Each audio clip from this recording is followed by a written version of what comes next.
Já musím říct, že kvalita slovenských vín se za těch posledních 10 let rapidně změnila. Zlepšila se k lepšímu. A je to vidět i na našich zákaznicích, kteří dávají přednost slovenskému vínu před tou mezinárodní nabídkou.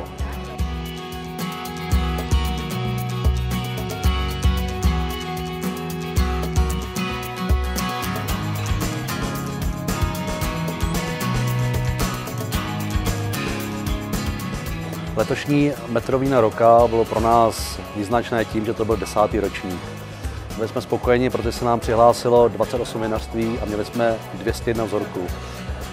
Stejně jak minulý rok se nám sešla, nebo požádal jsem je sezvat opravdu komisi velmi kvalitních degustátorů, která opravdu 2 dny hodnotila 201 vzorků velmi přísným způsobem, aby jsme byli skutečně schopni vybrat 15 nejlepších vín v kategorii suché a polosuché víno a 5 v kategorii sladké víno.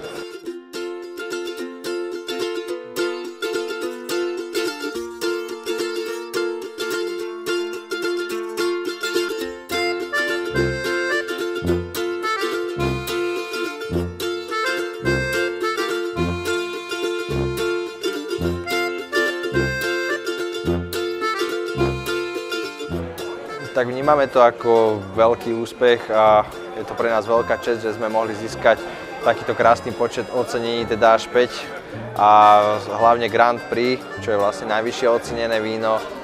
A o to viac vnímame tento úspech, že to je práve 10.